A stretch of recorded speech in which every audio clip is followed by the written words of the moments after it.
ఆ మాజీ మంత్రి పొలిటికల్ ఆక్టోపస్. అవకాశం దొరికితే అల్లుకుపోవడం ఆయన తత్వం. సుదీర్ఘ రాజకీయ అనుభవంలో ఎత్తులు తప్ప పల్లాలు ఏరగని నేత. అలాంటి సీనియర్ నేతకు ఈసారి ఎన్నికలు కొత్త అనుభవాలను, గట్టి పోటీని రుచి చూపించాయి. ఆఖరి నిమిషం వరకు టిక్కెట్టే ఖరారు కాలేదు. దీంతో ఆయన పొలిటికల్ కెరీర్ క్లోజ్ అన్నంతగా చర్చ జరిగింది. పట్టుబట్టి సాధించుకున్న నియోజకవర్గంలో ప్రచారం నుంచి పోల్ మేనేజ్మెంట్ వరకు పక్కాగానే జరిగిందనే టాక్ వినిపిస్తోంది. కానీ బలాబలాలను, బలహీనతలను దెబ్బ కొడితే ఏం జరుగుతోంది? బిగ్ ఫైట్ జరిగిన చోట ఫలితం సంగతి ఏంటి? అంతు చిక్కని భీమిలి ఓటర్ల మనోగతం. గంటా శ్రీనివాసును గట్టెక్కిస్తారా? అవంతి శ్రీనివాసును ఆదరిస్తారా? మెజార్టీపై ఎవరి లెక్కలు వారివే. గంటా శ్రీనివాసరావు ఏపీ రాజకీయాల్లో పెద్దగా పరిచయమే అవసరం లేని నేత. కాపు కార్డు ఆయన బలం. అయితే రాజకీయ స్థిరత్వం లేకపోవడం బలహీనత. ఉమ్మడి విశాఖ జిల్లాలో సుదీర్ఘ రాజకీయ అనుభవం కలిగిన నేతల్లో ఒకరైన గంటా వర్గ రాజకీయాలు నడపడంలో దిట్ట. ప్రతి ఎన్నికకు నియోజకవర్గం లేకపోతే పార్టీ మార్చేస్తారనేది ఆయన మీదున్న ప్రధాన విమర్శ. అన్నిసార్లు కాకపోయినా అది నిజం కూడా. 1999లో టీడీపీలో చేరిన గంటా తొలి ప్రయత్నంలోనే అనకాపల్లి ఎంపీగా విజయం సాధించారు. 2004లో చోడవరం ఎమ్మెల్యేగా గెలిచిన ఆయనకు ప్రజారాజ్యం పార్టీ టర్నింగ్ పాయింట్ అయింది. 2009లో అనకాపల్లి నుంచి పీఆర్పీ సీటుపై నెగ్గిన గంటా పార్టీ విలీనం తర్వాత మంత్రి ఛాన్స్ కొట్టేశారు. 2014లో టీడీపీ గూటికే చేరి భీమిలి నుంచి పోటీకి దిగారు. సైకిల్ పార్టీకి కంచుకోట లాంటి భీమిల్లో గెలిచి మానవ వనరుల అభివృద్ధి మంత్రిగా పనిచేశారు. 2019లో మరోసారి సీట్ చేంజ్ చేసిన ఆయన విశాఖ ఉత్తరం నుంచి పోటీ చేసి స్వల్ప ఓట్ల మెజార్టీతో బయటపడ్డారు. విశాఖ స్టీల్ ప్లాంట్ ప్రైవేటీకరణను వ్యతిరేకిస్తూ 2021 ఫిబ్రవరి 12న ఎమ్మెల్యే పదవికి రాజీనామా చేశారు గంటా శ్రీనివాసరావు. అంతకుముందు ఆ తర్వాత కూడా నియోజకవర్గంపై పెద్దగా దృష్టి పెట్టలేదు.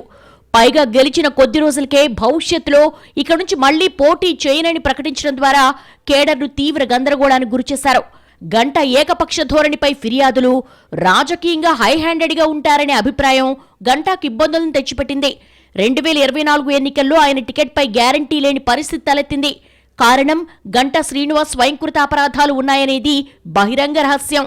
నాయకత్వంతో సఖ్యత లేకపోవడం, పార్టీ కష్టకాలంలో ఉన్నప్పుడు కలిసి రాలేదనే భావన వెరసి ఆఖరి నిమిషం వరకు అధిష్టానం పక్కన పెట్టేసింది. మారిన అంతర్గత పరిణామాలు, విస్తృతమైన పరిచయాలతో ఆఖరి వరకు చేసిన లాబీయింగ్ ఫలించింది. Bhimili YCP sitting seat. ఇక్కడి నుంచి ప్రాతినిధ్యం వహిస్తున్న అవంతి శ్రీనివాస్ జగన్ కేబినెట్ మంత్రిగా పనిచేశారు. అర్బన్ రూరల్ కాంబినేషన్తో కనిపించే ఈ సీటు ఒకప్పుడు టీడీపీ కంచుకోట అనే మార్కును చెరిపేసింది వైసీపీ. మరోసారి వైసీపీ సర్కార్ అధికారంలోకి వస్తే ఈ ప్రాంతం అత్యంత కీలకంగా మారుతుంది. ప్రతిపాదిత ఎగ్జిక్యూటివ్ క్యాపిటల్కు కోర్ ఏరియా కూడా ఇదే అవుతుంది. ఇంతటి ప్రాముఖ్యత ఉంది కనుకే భీమిలి ఎన్నికలపై అధికార పార్టీ ఫుల్ ఫోకస్ పెట్టింది.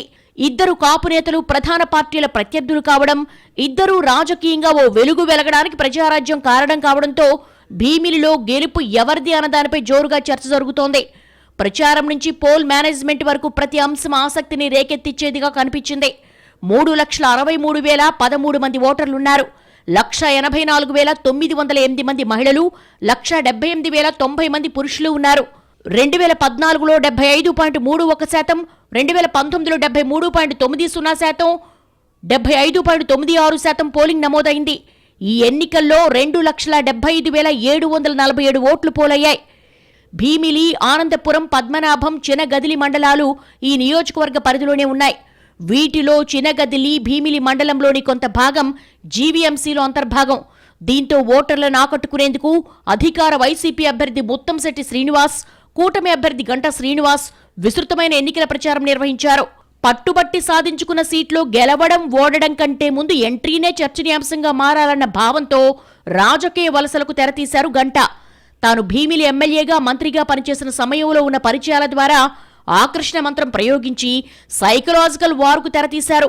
విస్తృతమైన పబ్లిసిటీ సాధించడం ద్వారా మరోసారి గెలుపు గంటాదే అనంత స్థాయిలో బిల్డప్ క్రియేట్ చేశారు. తన కెరీర్లో ఎప్పుడూ లేని విధంగా తొలిసారి సొంత మేనిఫెస్టోను ప్రకటించి రాజకీయ చర్చకు తెరతీశారు. భీమిలి, భోగాపురం మధ్య శాటిలైట్ టౌన్షిప్ అనేది ఆకర్షించేదిగా ఉన్నా మిగిలినవన్నీ ఆయన గతంలో పనిచేసినప్పుడు వదిలేసినవే. పోలింగ్ తర్వాత భీముని పట్టడం, ఎన్నికల ఫలితం ఎవరి పక్షం అన్న చర్చ జరుగుతోంది. మాజీ మంత్రులు గంటా, అవంతి వర్గాలు ఎవరికి వారే మెజార్టీ లెక్కలేసుకుంటున్నారు.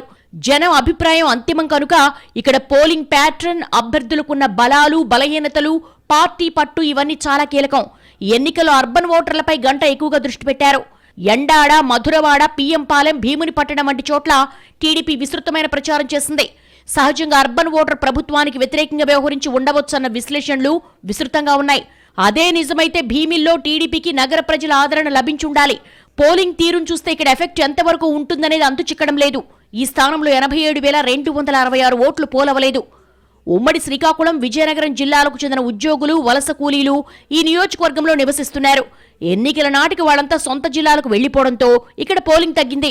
ఆ ఎఫెక్ట్ టీడీపీకి ఖచ్చితంగా పడుతున్న లెక్కలున్నాయి.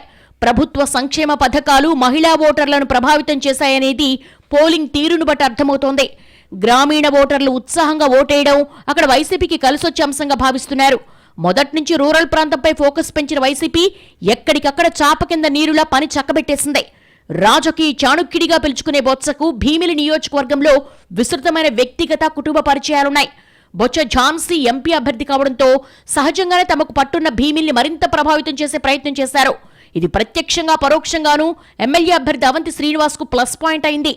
అక్రమాల ఆరోపణలు లేకపోవడం సిట్టింగ్ ఎమ్మెల్యేగా అవంతికి ఎంత ప్లస్సో, దుందుడుకుతనం, తోలనాడే తత్వం అంతే మైనస్ అన్న చర్చ జరుగుతోంది.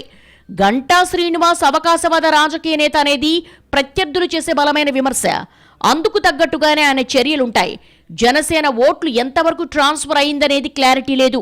ఇలా చూసుకున్నప్పుడు గంటా అవంతుల్లో గెలుపు ఎవరిది అనేది విశ్లేషకులకు కూడా అందడం లేదు. సంప్రదాయ టీడీపీ ఓటు బ్యాంకు జనసేన సంపూర్ణ మద్దతు లభిస్తే గంటా గట్టెక్కిస్తారు. రూరల్ ఓటింగ్, బొత్స అండదండలు కలిసొస్తే అవంతి అదృష్టవంతుడవుతాడన్న అంచనాలున్నాయి.